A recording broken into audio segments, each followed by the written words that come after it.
Bueno, vamos a arrancar con el trabajo integrador final de didáctica. La consigna era realizar un video interactivo sobre un esquema. En este caso yo lo hice con la página Geniali y bueno, vamos a arrancar. Bueno, primero de todo, ¿qué es la didáctica? La didáctica es la ciencia de la educación que estudia e interviene en el proceso de enseñanza-aprendizaje, con el fin de conseguir la formación intelectual del educando. ¿Y cuál sería el objeto de estudio de la didáctica? Bueno, la didáctica posee dos objetos de estudio. Uno material, que es el estudio del proceso de enseñanza-aprendizaje, y uno formal, que consiste en la prescripción de métodos y estrategias eficaces para desarrollar el proceso mencionado, o sea, el proceso de enseñanza-aprendizaje. Seguimos con la clasificación de la didáctica. Bueno, la didáctica se divide en dos. Primero tenemos la didáctica general, que se ocupa de los principios generales y normas para dirigir el proceso de enseñanza-aprendizaje hacia los objetivos educativos. Estudia los elementos comunes a la enseñanza en cualquier situación, ofreciendo una visión de conjunto. Y también ofrece modelos descriptivos, explicativos e interpretativos generales aplicables a la enseñanza de cualquier materia y en cualquiera de las etapas o de los ámbitos educativos.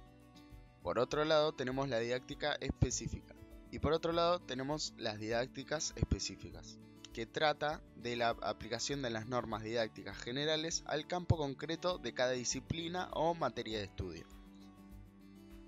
Vamos a seguir con lo que sería la tríada didáctica y la transposición didáctica. Primero vamos con la tríada didáctica. Bueno, ¿qué es la tríada didáctica? Es un esquema que consiste en el estudio que se hace sobre el alumno, el docente y el contenido como un conjunto completo de la educación. Este estudio se refiere a la relación que existe entre estos tres elementos y cómo se deforma esta cuando alguno de ellos no aparece o no cumple su papel. De acuerdo al contexto es cómo se va a dar la tríada. Seguimos de vuelta ahora sí con la transposición didáctica.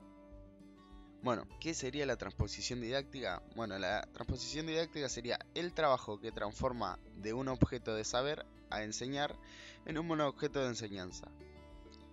Acá podemos ver el proceso de cómo el objeto de saber pasa primero a objeto de enseñar y después, por último, a objeto de enseñanza. La transposición didáctica tiene tres niveles de mediación, que serían saber enseñado, saber enseñar y por último saber erudito. Vamos a continuar con la enseñanza. ¿Qué es la enseñanza? Bueno, la enseñanza es la actividad humana intencional que aplica el currículum y tiene por objeto el acto didáctico. Consta de la ejecución de estrategias preparadas para la consecución de las metas planificadas, pero se cuenta con un grado de indeterminación muy importante, puesto que intervienen intenciones, aspiraciones, creencias, elementos culturales y contextuales. En definitiva, esta actividad se basa en la influencia de unas personas sobre otras. Enseñar es hacer que el alumno aprenda, es dirigir el proceso de aprendizaje. Tenemos dos enfoques de la enseñanza. Primero tenemos el enfoque de la didáctica tradicional, que responde a preguntas más como ¿a quién se enseña?, ¿quién enseña?, ¿por qué enseña?, ¿qué enseña? Y ¿cómo enseña?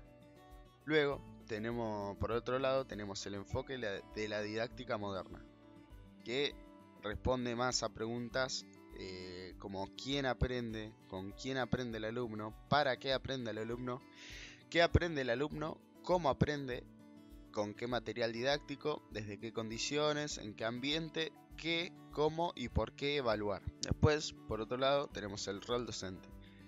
El docente tiene el rol o la función de acompañar, guiar, enseñar, realizar intervenciones, mediar y funcionar como una especie de andamiaje para el alumno. Seguimos con el currículum. ¿Qué es el currículum? Según Alicia de Alba, ¿qué es el currículum? Según Alicia de Alba, el currículum lo entendemos como la síntesis de elementos culturales, o sea, los conocimientos, valores, costumbres, creencias, hábitos, que conforman una propuesta político-educativa, pensada e impulsada por diversos grupos y sectores sociales, cuyos intereses son diversos y contradictorios. Tiene la función de organizar el hecho educativo, informar a los docentes sobre qué se quiere conseguir y proporcionarles pautas de acción y orientaciones sobre cómo conseguirlo. Tenemos tres tipos de currículum en este caso. Primero tenemos el explícito, que está expresado en el diseño curricular y está previsto en el programa. Implica tareas y objetivos a conseguir, siendo por lo tanto intencional. Luego tenemos el oculto, que son aquellos conocimientos, destrezas, actitudes y valores que se adquieren mediante la participación en el proceso de la enseñanza-aprendizaje. Se refiere a aquellos aspectos de la vida cotidiana de las escuelas que no están previstas en el currículum explícito, pero que están presentes en cualquier tipo de intervención educativa. Un ejemplo de esto es el canto a la bandera. Por último, tenemos el currículum nulo, que son aquellas ideas, conceptos, valores que están escritos pero no se realizan y pueden estar ausentes por diversos motivos. Un ejemplo de ello es la falta de tiempo. Vamos a seguir con la planificación. Bueno, ¿qué es la planificación? A lo que llamamos planificación es el instrumento con el que los docentes prevén y organizan su práctica educativa, articulando el conjunto de contenidos, opciones metodológicas, estrategias educativas, textos y materiales para secuenciar las actividades que se han de realizar en función de aprendizajes esperados. Por ello, la planificación educativa es un proceso de prevención, previsión, realización y evaluación de las acciones orientadas hacia el logro de los objetivos previstos. ¿Cuáles son los componentes de la planificación? Bueno, son 9. Primero tenemos el título, después el tiempo, tercero la fundamentación, cuarto objetivos generales y específicos, en el número 5 están los propósitos, en el 6 los contenidos, en el 7 las actividades, 8 recursos y por último la evaluación. Vamos con el último apartado, que sería la evaluación. ¿Qué es la evaluación? La evaluación es una actividad integrada dentro del proceso educativo, que tiene por objeto proporcionar la máxima información para mejorar este proceso, reajustando sus objetivos, revisando críticamente los planes y programas, métodos y recursos, y también facilitando la máxima ayuda y orientación a los alumnos y a sus familias. Tenemos tres tipos de evaluación. Primero, la evaluación diagnóstica, que se realiza al comenzar el proceso y consiste en recoger conocimientos previos y habilidades cognitivas de los alumnos y trabajar a partir de estas.